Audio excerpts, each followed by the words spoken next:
आज हम सामान्य शिक्षक दक्षता परीक्षा के टेस्ट पेपर 2 के 100 सवालात को देखेंगे। क्वेश्चन नंबर 1 से लेकर 100 तक के सॉल्यूशन और एक्सप्लेनेशन आपको देंगे। दोस्तों, OMR आधारित हमारे टेस्ट सीरीज में सम्मिलित होने के लिए आप हमसे संपर्क करें 7631314948 पर।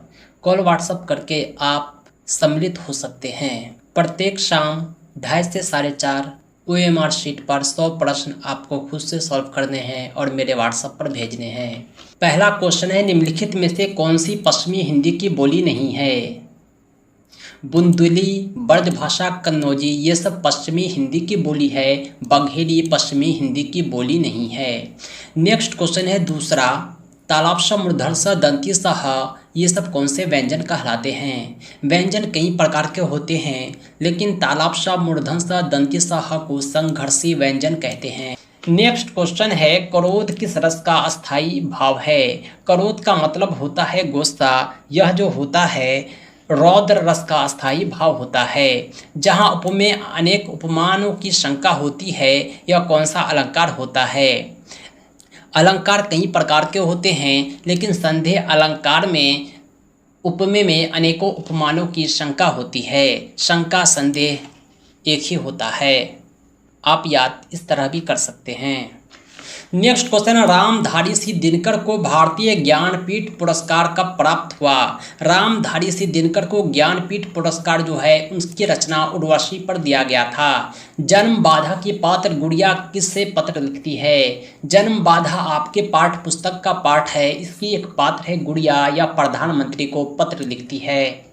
नेक्स्ट क्वेश्चन है, शक्ति और क्षमा के लेखक कौन हैं? शक्ति और क्षमा के लेखक रामधारी सिंह दिनकर। नेक्स्ट क्वेश्चन है, 5 मेज का क्रय मूल्य 7 कुर्सियों के क्रय मूल्य के बराबर है। यदि एक मेज का क्रय मूल्य 210 रुपया है तो एक कुर्सी का क्रय मूल्य ज्ञात कीजिए।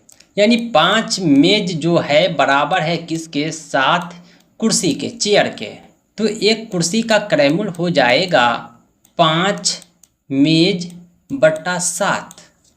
यानी हम मेज की जगह जो है 210 लिखते हैं, m हटाकर, तो 7 या 21, 5 या 15, 150 रुपया जो हो गया एक कुर्सी का मूल्य हो गया। एक पाउंड में कितने ग्राम होते हैं? क्वेश्चन नंबर 29 है। मैथ का प्रश्न है ये। एक पाउंड में 454 ग्राम होते हैं। क्वेश्चन नंबर 30 है, एक परीक्षा में 70% उम्मीदवार अंग्रेजी में अनुत्तीर्ण होते हैं, यानी फेल हो जाते हैं। उत्तीर्ण उम्मीदवारों की संख्या 90 है। जब 70% अनुत्तीर्ण हुए तो उत्तीर्ण कितना हुए? 30%।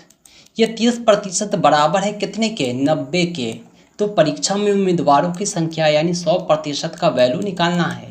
30% 90 के है तो 1% कितने के बराबर हो गया? 30 या 90, 100%, 3 गुने 100 यानी 300 के बराबर है। आइए हम ऑप्शन में 300 तलाशते हैं।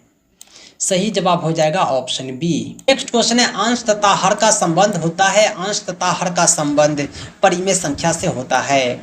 40 नंबर क्वेश्चन है, समान लंबाई, चौड़ाई और ऊंचाई वाली आकृति को क्या कहते हैं? ऐसी आकृति जिसमें लंबाई, चौड़ाई, ऊंचाई सब समान हो घन कहलाती है। नेक्स्ट क्वेश्चन है 41 से 44 तक, इसमें जो है अगला पद तलाशना है पिछले पद के अनुसार। 12 दूना 24 होता है, 72 दूना 144 हो जाएगा। प्रधानमंत्री जो होता है देश का प्रधान होता है, उसी प्रकार मुख्यमंत्री राज्य का प्रधान होगा। शिशु के जो बचपन की अवस्था है वो शिशुअवस्था है। प्रौढ़ यानी वयस्क की जो अवस्था है उसे प्रौढ़ावस्था कहते हैं। ए में 1 जोड़ेंगे तो बी होगा, बी में 2 जोड़ेंगे तो डी होगा, सी में 3 जोड़ेंगे तो एफ होगा। 1 2 3 के क्रम से आगे बढ़ रहा है।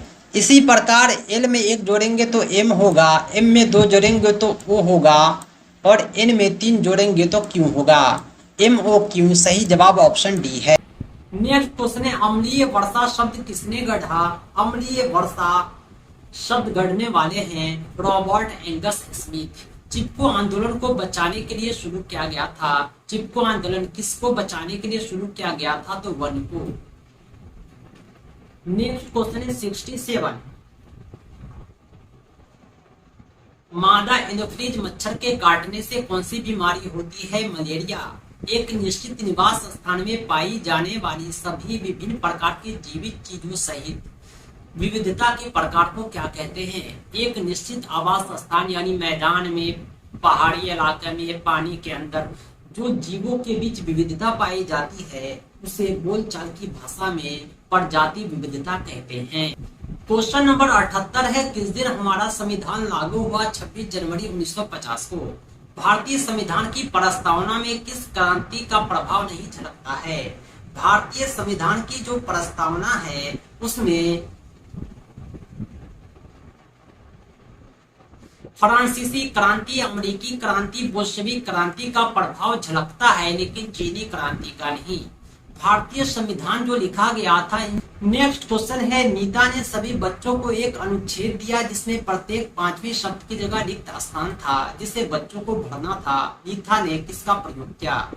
बच्चे को जो है सोचने का अवसर दिया जा रहा है, 4 अनुक्रम को देखकर 5वां तलाशने का अवसर दिया जा रहा है। ये जो होता है क्लोज परीक्षण होता है।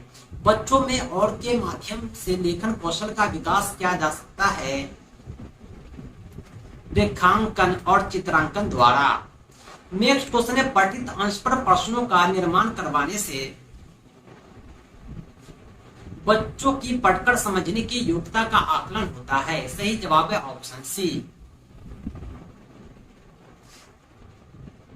नेक्स्ट क्वेश्चन है, भाषा तब सबसे सहज और प्रभावी रूप से सीखी जाती है जब भाषा प्रयोग की क्षमता प्रमुख उद्देश्य हो। मुहावरे और लोकोक्तियों का प्रयोग करना जो होता है भाषिक अभिव्यक्ति को प्रभावी बनाता है। दोस्तों ये थे 100 प्रश्न जो दक्षता परीक्षा के टेस्ट पेपर 2 से लिए गए थे। दक्षता परीक्षा का अनऑफिशियल क्वेश्चन पेपर है ये, और इससे परीक्षा में प्रश्नों के आने की काफी संभावना है। दोस्तों इसी तरह के 5 टेस्ट पेपर हमने जारी किए हैं जिसे आप 7631314948 पर कॉल व्हाट्सएप करके प्राप्त कर सकते हैं। दोस्तों आज के लिए इतना ही। बहुत बहुत धन्यवाद। Thanks for watching.